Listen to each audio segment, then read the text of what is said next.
quand on va jouer un auteur, même si là c'est une adaptation, il faut aller à la rencontre du poète et se rendre compte qu'il n'avait pas du tout la vie qu'on imaginait qu'il avait. On parle toujours de Kafka comme quelqu'un qui a eu des problèmes avec les femmes, etc. Mais en fait non, parce qu'on connaît les lettres à Milena, tout ça.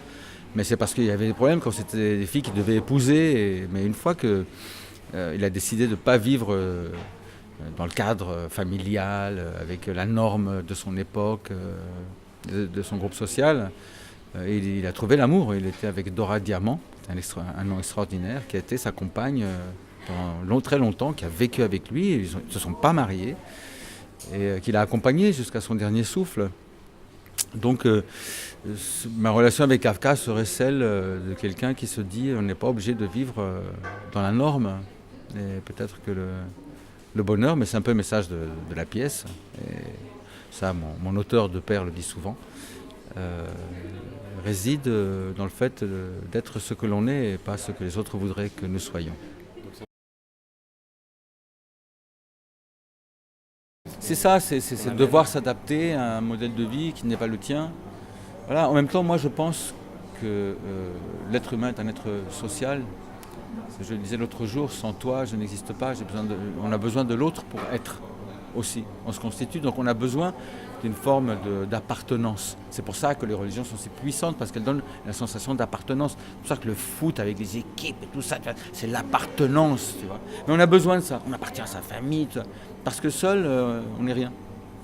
Mais en même temps, parfois, le désir d'appartenance va à l'encontre de ce que nous sommes.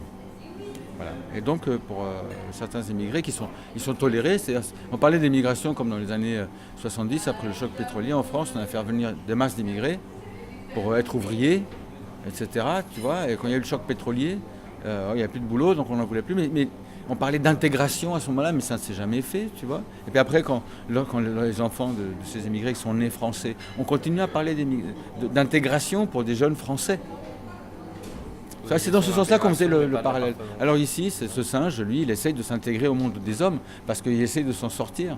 Il n'essaye même pas d'être libre, il a même perdu l'espoir d'être libre. Il veut juste sortir de son enfermement.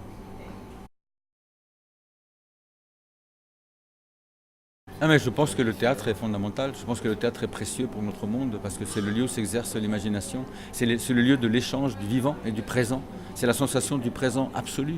Tout peut arriver, un comédien peut avoir une crise cardiaque, oublier son texte, tu vois, c'est l'endroit où on va ressentir le présent de la façon la plus forte et où le présent va être une ouverture vers l'universel.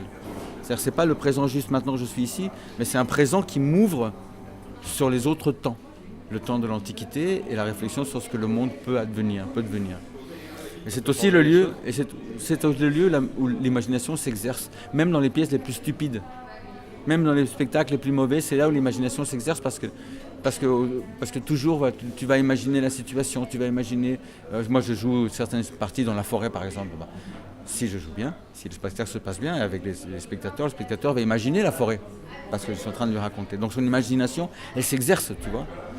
Eh bien, quand notre imagination, elle s'est musclée dans cette salle de gym de l'imagination qu'est le théâtre, eh bien, peut-être on peut avoir l'espoir qu'on sort du théâtre avec l'imagination un peu plus musclée et avec une forme de réappropriation d'une capacité d'imaginer un autre monde que celui qui nous est proposé.